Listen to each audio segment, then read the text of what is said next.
All right. You ready? As ready as I'll be. All right. Welcome to 11:30 The Tiger Weekly Preview, and this is Bama Week. This is a game. I think this game's the most hype LSU Alabama game I've heard about in the past. I want to say 2-3 years. Probably since the championship rematch game. And but with me, I'm joined with Adrian. And also with my brother JD, he's joining us in this one because it's a big week.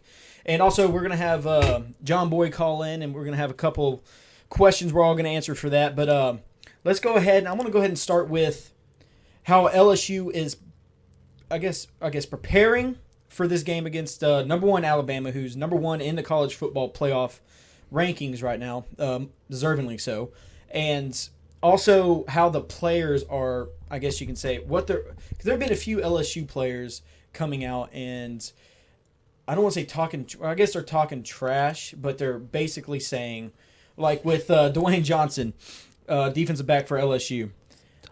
Dwayne Johnson, not The Rock. Dwayne Thomas. I really see us dominating this offense. I really see us dominating this team. I feel confident in this game. We know we have our shot, and working in media, that's a usual answer to the question of what do you think about your chances. And this is what Ed Orgeron says, one of the greatest defenses in college football history. Do you agree with that, Adrian? I think this one's probably the second best of the Alabama era outside of the team in 2011 during the national championship game. Outside of that, I definitely see, because they have so many playmakers on this defense. They can hit you from anywhere. They can hit you from the line. They can hit you from the linebacker position. They can hit you from the secondary. They just have a lot of power in that defense. What about you, James? You said that it's the second best defense he's ever had? Out of the ones that I've seen from Alabama, I feel that 2011 one was better. That's where you're wrong, man. This is I'll go out and say it that every year it just seems like their defense gets better and better and better. Last year they were saying that Alabama's front seven was the best front seven ever in college football. And now I believe that it's even better because they have actual pass rushers coming off the edge with Tim Williams. Tim Williams is their best one, obviously. And then Allen Robinson in the inside just dominating, doing Superman tackles over running backs trying to block them. And but I believe that this defense is the best overall defense Nick Saban's ever had because, for one, his secondary hasn't been as strong as it is now. It's never been this strong. And his front seven is as strong now as it's ever been. And when you combine those two, you just have a machine as a defense. I feel that their secondary is like the only weak spot for this team on that defense. Because like I told you before we started, I feel that if you want to beat Bama, that's where you got to hit them at. You got to throw the ball down the field. How is that their weak spot whenever they have scored 12 different times non-offensive touchdowns, including 10 of them being touchdowns? But I say four of those are probably punt returns from Eddie Jackson. I just said 10 defensive. I know, that's what I'm saying. 10 defensive and then 12 overall. I know a lot of those are fumble recoveries by the defensive lines or the linebackers. There's probably a couple of interception returns I can remember because I know Eddie Jackson had at least one of them. But I'm not saying that's what I'm saying. If you give them the ball, obviously, they can do something with it. But if you can throw it at them, throw it over them, you got to throw it down the field. You can beat them. I've said that all year. That's what they're susceptible to. Yeah, we'll get into talking about what LSU and Bama should do to basically match up against each other. But another person, I guess it started all this off, was Leonard Fournette. I feel like he got trapped in this question and interview on ESPNU College Game Day, getting interviewed, and they were playing a game called Fact or Fiction. And first I'm going to tell y'all this of what I remember from the interview and how insane these are. Well, apparently during the offseason, Paul Maneri jokingly but then kind of seriously wanted Leonard Fournette to come pitch relief for LSU because he got clocked at, I think, like some scrimmage or something at LSU baseball game, throwing a baseball 103 miles an hour. And was it down the pipe? I have no idea, but that's insane. 103-mile-an-hour fastball, basically. Then also that, I think it was before the Auburn game, he was seen throwing a football 70 yards down the field. So definitely in both of those, he said, yes, those are facts. It's pretty crazy, all that stuff. But then the last question was, all right, before we go, will LSU will beat Alabama on November 5th? And he laughed, and he kind of looked uncomfortable, and he went, well, that's a fact. And so, of course, would you all agree that Leonard Fournette is the leader of this football team? He is, isn't he? And yeah, from the player's standpoint. Yeah, and with that being said, the players are going to follow him. And we've only got 2 quotes here, but I've heard a bunch of LSU players talking about how I forgot who said it was. I forgot who it was. I think it was a defensive lineman. I want to say it was Key, who said, Arden, Arden Key said, we're going to dominate Alabama. And I don't think I've ever seen a team dominate Alabama after they said they're going to dominate Alabama. And you can see that with Clemson last year and Shaq Lawson. Shaq Lawson said the defensive line was going to dominate Alabama's offensive line, and that didn't really happen. But so do you like the confidence of LSU going into this game, Adrian? I do like the confidence. I mean, I don't like the way they're portraying that confidence because it's easy to get confidence and cockiness confused. But I like I said in our last podcast, I feel like this team's got a certain swagger about them now since we've had Orgeron as the coach. And I like that mentality coming in. I just feel like this isn't the team to try to take off. Okay. What about you, Jay? What do you think about these LSU players, how confident they are going up against this historically good Alabama team? I wouldn't call it confident or cockiness. I would call it idiockiness. Okay, because well, they are being right. completely idiots. In my opinion, they're idiots for thinking they're going to dominate the defense, this Alabama team, which is, in my opinion, flawless. Like, it doesn't get much better than this, in my opinion. Okay, well, what makes them flawless, Judy? They don't turn the ball over. They play I think he defense. threw 2 interceptions last week, but we'll skip over it. Or yeah, it's okay. That's not bad. Well, not last week, but the week before that. It's whatever. Well, I mean, what I'm saying is their turnovers don't hurt them because their defense That is is true. a machine. I will give you that. It will, like, it just doesn't matter if they turn the ball over because their defense is going to back it up. Mm-hmm. Their special teams is better than it has been in the past 5 Which years. is normally their weakness. Yeah, that's one of their normal weaknesses, but it's better than it has been in the past 5 years. And it seems like they get better and better every week. They progress in the right direction. That's just coaching. Yeah, exactly. And we would all agree that Coach Saban is one of the greatest college football coaches of all time. The greatest. I'll go ahead and say he has passed Bear Bryant, in my opinion. We'll see. I think Bear Bryant transcended the game, and that's something that Saban can't Yeah. do because it's already too big to really make it any bigger. Yeah, but a lot of Bama fans would argue with that, though. Like, I say older Bama fans would argue that he's not as good as Bear Bryant yet, but he definitely, I think he's going to be there a lot longer. So. I guess Saban just needs to find him a Forrest Gump out there. Oh, well, I think he's found tons of those. So, all right, let's go ahead, and I'm going to have JD go ahead and let's talk about what you see, the strengths of LSU, and then also the strengths of Bama, and then vice versa with the weaknesses for both teams. Okay, the strengths for Alabama is definitely, in my opinion, their defense. Because it doesn't matter if they turn the ball over on their own 20-yard line. That defense is going to at least hold them to 3 points or no points at all. Their strengths on offense, though, in my opinion, it's the read option. With Alabama, they can, with the way Hurts is playing, yes, he's only a freshman, and the way he can throw the ball down the field and he's making great decisions. He's playing like, I'll go and compare it. He's playing how Prescott is playing with the Cowboys. He's managing, efficient. Playing very efficient, showing a lot of poise.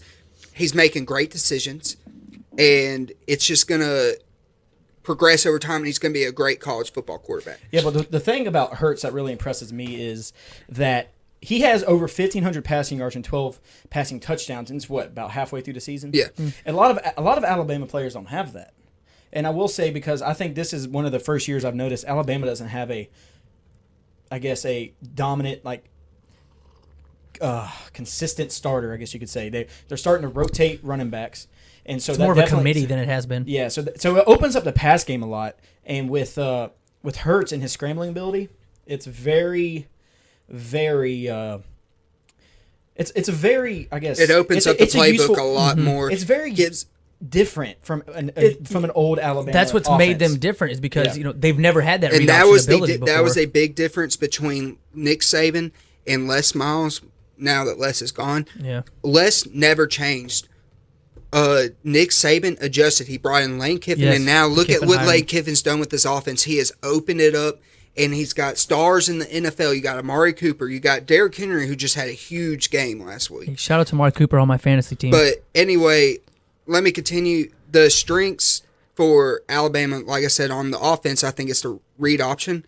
Defense, it's just the whole defense. But LSU side? Yeah, okay, keep going, sorry. LSU side, I'm going to say the strength for LSU is the offensive line and the fullbacks, creating those holes for Leonard Fournette, as we saw against Ole Miss. And on the defensive side, I'm going to say it's the secondary, because like they claim themselves to be DBU, there's I no will claims. agree with that. They are the DBU. I will agree with that. And that's my strengths and weaknesses. The weaknesses. I know that you didn't give a weakness for Alabama. If you could just give one of those right quick. I'd love to hear that. I'd love to hear that.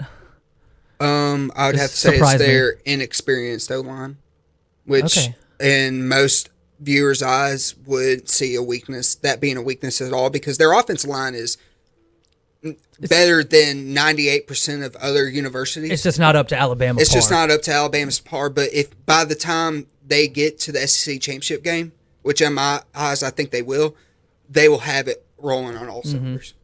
All right, Adrian? Me, I'm going to go with LSU's strengths first. I feel I guess strength and sort of / X factor for me in this game is definitely Etling, like it has been for most of the games that we don't expect Fournette to go off in. We've got to be able to throw it down the field. These receivers have got to, we have big receivers, and they're going to have to play big. They're not going to have to be afraid to jump up and go get the ball, because that's what we're going to need from them. On defense, I definitely, like as JD was saying, with their offensive line being their possible weak spot, Arden has got to get in the backfield, and the rest of our defensive players as well. But he's going to be a really big key to this game to see if we can penetrate, get in the backfield, stop Hurts, watch for the read option. Especially, he's going to have to be really alert in this game. Yeah, for sure. And on Bama's side, like I've said, probably the entire season, I said it for the game against USC for Alabama. You got to throw it at them. You got to throw it down the field. You got to get the defensive players out of the box early. You got to make sure that you can attack them. And I agree with JD on the strength of their offense as well, the read option, because they've never had that dynamic before. And so that's another thing. You already worry about what Alabama can do on offense, but then they add this, and it's a whole different monster. Yeah, within itself. Yeah, for sure. And I think I'm going to go ahead and start off with Alabama's strength, which is what I said earlier. Yeah, you are saying the whole defense, but I'm going to sit there and I'm going to go ahead and just name one part of it, and that's the front seven, specifically the defensive line, and how they have, I think, 7 rotating defensive linemen that they use, and how they keep the fresh legs, and that's exactly how they won the championship last year, I believe. And so I'm going to say, can I actually make a point? I want to say I'll change my strength and I'll counter you. I'm saying it's their secondary, because we've never seen out of these. I'm actually arguing with this. Out of this past, let's say 5-6 years, Alabama's secondary has not been up to par. But if you look at now, their pass rush is 10 times better than we've seen Alabama's in the past. Would you agree with me on that? Yeah, and I think that helps their secondary. And if you think about it, their secondary is locking down the other receivers, making it hard for the wide receivers to get open and the quarterback to find somebody. So that pass rush is picking up, and the players are pinning their ears back, and they're able to get to that quarterback because that secondary has picked up their game and been able to hold people down. All right. So back to what I was saying. Yeah, I think that's definitely going to be a huge strength for Alabama. It's definitely one of theirs. Is I think their front seven and also their defensive line. But a weakness, I think, at least in the past years, have been. Yes, they have a great secondary, but I think their secondary has always been a hard hitting, stopping the downhill runner like Fournette secondary, hard hitters. But they've always struggled against teams that can run around, and we've seen Danny Etling can run. He can scramble around. He's no Jalen Hurts. He's no Jalen Hurts. I'm going to even say he's no Brandon Harris with his speed, but he knows how to get out of the pocket and look for and check down and look for his other options. And so I think, but throwing the ball downfield, I think is going to be a very important thing for LSU. Just not all the time, but just whenever the opportunity's there to just trust your receivers and just put the ball up, because you have Malachi Dupree, who I think could be the best receiver in the whole nation. I think he could be. Yeah, he definitely has that potential. Yeah, and you just got to let him do what he can do. And we've seen him go up and catch crazy passes, but then he goes and drops wide open passes. So you never know what you're going to get with Malachi Dupree. But then you also have Durrell, who he's not small himself, and he's got some bunnies. He can jump. And then I think LSU's strength is definitely their run game. As JD pointed out, you have the Ole Miss game as film, as you can see, Fournette just running through the holes that his offensive line gives him. But then again, that's Ole Miss, and this is Alabama, where I think their strength is their defensive line. And so, and you saw how Fournette was all season last year leading up to the the Alabama game. And then Alabama just stuffs him. So I think the pass game is a huge, huge factor to open up the run game for LSU. So I think they need to start passing the ball early. They need to pass the ball early just to open up the run game just a little bit to get Fournette able to just. Because I don't think if Fournette starts churning in the second half, I think it's a little too late. I think he needs to go all game long like he did against Ole Miss. I think if he only has 20 carries but then still has like 130 yards, I think that's going to be great for LSU. So, and LSU's weakness, I think, is going to be their offensive line again because of Bama's defensive line. I think if they're going to pass the ball and if you're going to take some chances downfield, you're going to have to protect Danny Etling. And this is a guy who came from Purdue, who I think that's a Big Ten school. Going up against, I don't think he's faced a defensive line like this before, and No. he's had this SEC offensive line, LSU, which is not bad whatsoever. But they're gonna have to make sure Etling's able to get the ball off without any pressure, so they can open up that run game. But all right, so now we're going to open up the phone line. We have John Boy on the line here. You there, dude? Yo. What's going on, dude? You doing all right? Oh, yeah. Crazy Tuesday. That's right, man. So I know for any LSU fan, I know that you and Adrian are probably the two most excited about this football game tonight. Or, I'm sorry, Saturday night. Yeah. All right. We got, Go ahead, bud. I'm real excited about this one. I've been listening, and I think I'm going to disagree with JD straight up. I think Bama's weakness is their secondary. If you look back when they played Ole Miss jumped on top of them 24-0, right, real quick, hitting them in that secondary. The secondary ain't quite as fast as they used to be, and you can kill them with quick passes and then one good attempt downfield. But them quick passes backs them up. They got their lead defensive captain out for the year, so that's another way. That's another way for Fournette to get through. All I need is for my O-line to hold up and give Fournette just a little bit of room after Edlin gets them back up and let them take off. All right, yeah. Okay, so so if you've watched our podcast before, you know who John Boy is. He's joined us a couple of times. So he sent us in some questions that we're going to debate about. And first off is the college football playoff rankings came out today. And, of course, you have Alabama number 1, Clemson number 2. Number 3, you have Michigan, deservingly so for me. I think that should be flopped, personally, between Michigan and Clemson. Oh, do you? Well, I disagree. Of course you do. All right. Well, we're gonna have a podcast all about the college football playoff rankings. So we'll do that later. But specifically, I want to talk about A&M getting number 4. What do y'all think about that? I agree with it. The way that A&M has played, and their only loss being to Alabama, and them giving Alabama their biggest test so far, even though they lost by 19 points.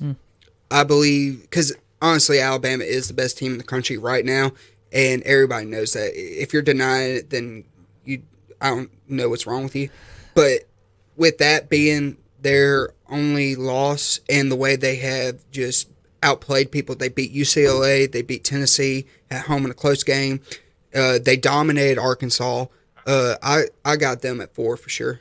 All right, before we let John Boy go, I'm going to go ahead and point out something I've been saying all year long about how great Trevor Knight has actually made that offense and how Kevin Sumlin has finally – he has the defense now. Yeah, I think that's he has the defense to go with a great offense. Like when Manziel was there, I think if they had the defense they had now with Manziel, they would have won a national championship 2 years in a row.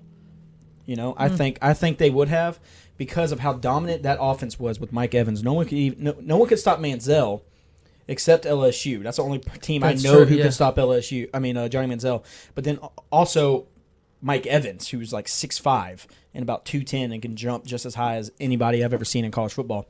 But I think the defense is a huge step forward for Kevin Sumlin, which actually I think they have a good shot against Alabama. I think they have a good shot at a national championship if they make it. So that's going to be interesting to watch. I like that. So what do you think about the ranking of Texas A&M, John Boy? Looking at it right now, it seems in my mind that that committee is kind of like that old BCS style of thinking. Strength of schedule, who's your conference, Power 5 schools. And as of right now, I'd have to say that, A&M probably does need to be in that number 4 spot. With who they played, they started off with real strong non-conference schools in the beginning. They played really hard. They took a loss to Alabama and Bama, but they played good. And they really did more. Take a loss. What they did is the same thing that everybody's been doing with Bama. You can beat Bama. If you look at it, Yeah, they're not unstoppable. Bama should have 3 losses this year. To The who? only thing that's kept them winning is making mistakes against their defense. You cannot fumble. You cannot get an interception. If Bama gets that interception, if Bama causes a fumble, that's going to be your butt because Bama's never going to let up off the gas. All right, so let's go back to what you said about Alabama having 3 losses. Who should have that been to? Ole Miss should have beat them. Then they should have took a loss to Texas A&M. And then now it's going to slip my mind as soon as you put me on the spot like that. Ha ha. Somebody else jumped up on them 24-7 in the beginning of the year. Can't remember who it was. Was it? Tennessee only scored 10 points, so it wasn't them.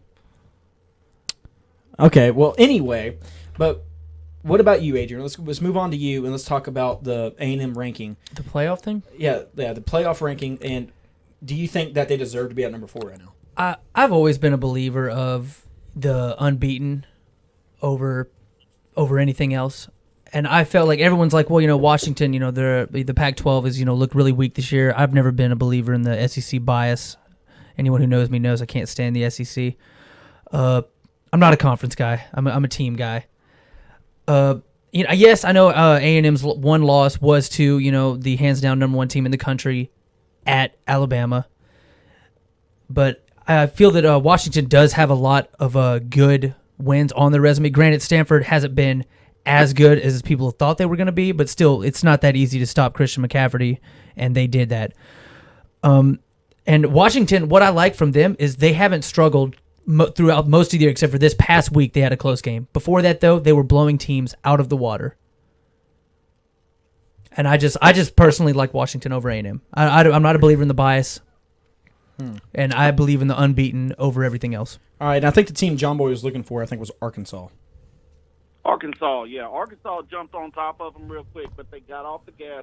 They made the mistake. They had fumbles and turnovers, and that's what kills you. Exactly. Here's the thing, and here's the question that I got to ask. Elling's no slouch. He's running like a 4.940, so, he's not slow at all. That's not very fast either, though. Well, that's fast for a quarterback. Yeah. Our offensive line is stout. Our defense is no pushover at all. So I want to put this question out here. If this is going to be the thought pattern of the committee, if Alabama comes to Death Valley and loses, and then we go up to Fayetteville and beat them, come back, beat Florida, who's number one in the East right now, and then on a short week, go into Kyle Field and beat A&M, and Auburn beats Alabama, shouldn't LSU be there in the playoffs? Yes, I mean, yes. if they're going by their thinking, if they're going by Power 5, if they're going by conference play and who you're playing, because nobody in the nation has a harder schedule than LSU right now. John, I'll go ahead and tell you right now, whoever wins the SEC is getting into the playoff. Yeah, there's too much bias to not have that happen. And if that doesn't happen, let's say if that wasn't the case, if there wasn't so much bias going on, if that wasn't if it was not there, if the LSU bias was not there, and let's say LSU wins out and they get in with let's say if they went out, they'd be what, 10-2? Yeah. They'll be 10-2, and I think if they beat Bama by a good margin, in my mind, a good margin is 14 to 17 points or more, and if they do that and then they go and they beat Texas A&M, then I think it doesn't matter because that's an away game. Just if they beat Texas A&M, I think they definitely get in. Dylan, if they beat Bama, period, man, they're the number one team in the nation, defending national champions. If they just went out, they're in, man. They're ranked 13th right now. What was Ohio State ranked and what was Oklahoma ranked the past 2 years when they got in? Both. Okay, listen. Both Okay, at least 15. listen. Okay, there has the first 2 years of the playoff. There have been I think a 15 seed and a 16 seed when the first rankings come out. So I'm not saying they won't. I'm saying if the SEC bias wasn't there, that's what they would have to do. Because I think the SEC, like everybody, Well, because I do believe SEC is the hardest conference, the best conference in college football. Well, let's look at it this way. You got Alabama, who's ranked number one. They played them this week. Then when they go to Kyle Field to play, they're going to be playing right now the number 4 team in the nation. I don't see A&M losing another game until they play LSU. And so they'll stay in that top 4. You see, so that's two top 4 teams left on their schedule right now. I'm not saying, and everybody keeps talking about Jalen Hurts, but let me remind y'all of something. Manziel could not run on LSU. Chad Kelly could not run on LSU. We are a killer of all running quarterbacks. That is true. When they come to us or when we go see them. Which I think, that's absolutely true. But if they stop the run and they change their defense up to stop Jalen Hurts in the read option like they did with Johnny Manziel, Chad Kelly, but does that mean, because Jalen Hurts, he can throw the football. I think we have the defensive backs to be able to stop Ridley and Ardarius Stewart. You see, Tre'Davious White for sure, definitely is going to hold down Ridley. I think he's going to be the matchup. But I'm thinking if that happens, then sorry, JD just showed me something and distracted me. I didn't even get to see what it was. But I think but my concern with that would be is can they hold that pass game, because they've been pretty good all around on offense since Coach O took over. So with the passing game of Alabama, I think better than it has been in a long time since maybe who was it before McCarron? McElroy. Yeah, I think this passing game is just right up there with McElroy. So I'm going to sit there and say that you can stop and run all you want, but you're going to have to be able to cover the pass. And people forget about Jamal Adams too. Yeah, it's a ball hawk. Yeah. So, I don't think we have a problem covering the pass. I mean, we're pretty good at that anyway. Our defense is as stout as Alabama's right now, and especially with Alabama taking that loss with their defensive captain. That's a big hit for them. Yeah. I mean, Superman's in the locker room now. I hear you. But I still think also Superman, Alabama, like I've said earlier, has never had a quarterback like Hurts that can run out of the pocket and also throw on the run really accurately. So, Jenny, you look like you want to say something about what he just said about the team captain. And Orgeron hasn't let loose Etling yet either on any kind of read. That is true, yeah. Etling can run the football. He can scramble around. I'm speechless. I'm just speechless. Let me remind you of this, and and old Adrian, he can tell you straight up. It was just a couple years ago when he told me that Alabama and LSU could never see each other in a national championship. That is true. I did say that. To him exactly how it could happen, and it happened. Oklahoma State got robbed that year. Whatever. If we run out the season and we beat them, all I need is for Auburn to step up and beat Bama, and they've seemed to have been pretty good at that in the last couple of years. So all I need is for Auburn to step up and help us. Better see a little quick stat about Auburn. One little key loss. If all that happens and Auburn takes one key loss before that game, if Auburn loses one game and then beats Bama, guess who's in the SEC championship if we win out? It's us. But if it doesn't happen like that, you know, the committee has to look at LSU. You beat A&M, you beat Alabama, you beat Florida, and you pretty much already proved the fact that your first two losses were due to your coach and poor quarterbacking. I mean, Orgeron's pretty much fixed that so far. If LSU and Auburn went out, wouldn't Auburn go to the SEC championship? Yes. Yeah, they would. That's why I need so that's where that becomes a problem. John, all you would need to do is Alabama to beat Auburn and LSU to win out. That's all you need. Well, either way, whether Auburn beats Bama or Bama beats Auburn, all I do is need us to win out and to get into that playoff. Yeah, and I don't think Auburn has a. Where's that game at, by the way? It's in Tuscaloosa. Yeah, I think it's in Tuscaloosa. I don't think Auburn has a chance in hell to beat Alabama and Tuscaloosa because you know people can make the argument all they want that they beat LSU. Why do you say LSU has a chance? Well, one, LSU played like crap that game. They had Les Miles coaching. Yeah, Brandon and two, that LSU technically would have won that game if they got the ball off in time. Yeah, we literally only needed one more second. Like a millisecond, basically. So I say LSU won that game, but they didn't. But so I don't think Auburn has a chance because LSU just played awful. They had Miles on the sidelines. They don't have the swagger Coach O brings to that team and to that atmosphere, which is why I think a huge factor in that game coming up. But hey, John, I appreciate it, man. Thanks for joining us. Hey, brother, take it easy. And I had that stat I was talking about. If Auburn keeps moving up the rankings, it's not a really big stat. It's just fun to note that Nick Saban has never beaten a top 5 ranked Auburn team, regardless of where that game is at. And Auburn is ranked number 9 in the college football playoff. So we'll see how that goes. But let's go ahead and JD, go ahead and talk about your X factor of this game. For both teams? Yeah. X factor for Alabama, play the way you've been playing. X factor for LSU, play flawlessly and do not make a mistake on offense or defense, and you might have a shot at winning. That's my X factor.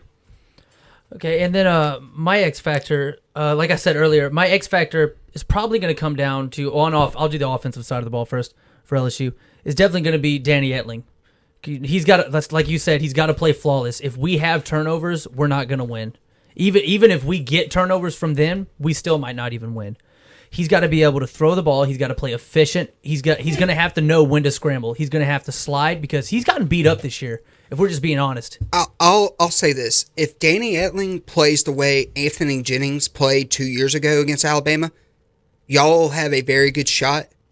But I just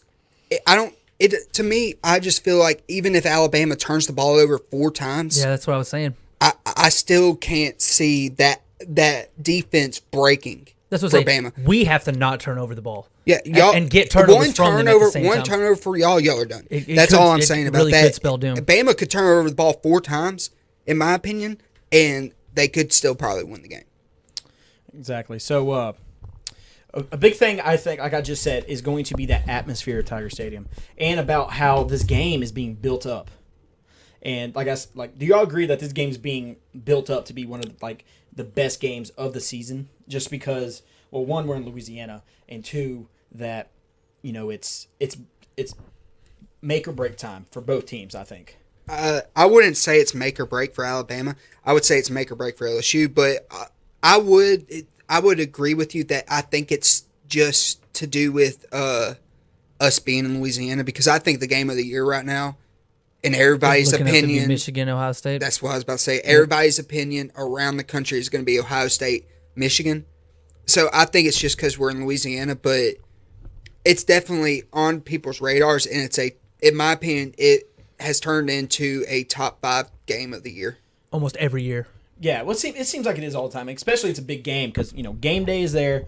Game day is there? Yeah, game day is there. I'm definitely going to wake up. I'm going to watch that. But you're going to wake up at 7 o'clock at night and watch it? I think he means he's going to wake up and watch game day the whole day. Oh, dang it, JD. Come on, man. All right. But another factor for LSU, yes, it's the atmosphere. It's going to be LSU because this is probably going to be the loudest it's ever been. And I was there for the Missouri game where they had a season, then it was the season record of attendance. And it was insanely loud. Yeah, we were blowing them out, and it was still crazy loud. So imagine if it's a close game in the fourth quarter and how loud it's going to be. So I'm saying that the fans are going to make a factor in this game. If they stay into it, no matter what the score is, I think the fans need to stay there because this is college football, and this is a game where anything can happen. Because as you could tell, as we talked early, the players are confident coming in. They're not going to quit because LSU center Ethan Poshik, I guess is how you pronounce his name. I don't know. But he says, I've never beaten Bama, but I'm looking forward to it. So nobody on this team has beaten Alabama. So they're not going to give up on this game if it's in reach. So I think that's going to be a factor. But on the field, I think is going to be the receivers. You talked about Danny Etling. Mm-hmm. I'm going to talk about the receivers, with Dupree, DJ Chark, Travin Darrell. And then also, I'm going to say Colin Jeter because I think this year LSU has got a tight end, a really good pass-catching tight end. He's been a good tight end for the past couple of years, don't he? But I'm talking about this year is going to be the year where he's going to make a huge difference. I'll agree with that, yeah. Especially in this game where, I would say if they had any advantage matching up, I would say if they didn't have Colin Jeter, it would definitely be at the tight end spot with O.J. Howard because that dude is an animal for Alabama.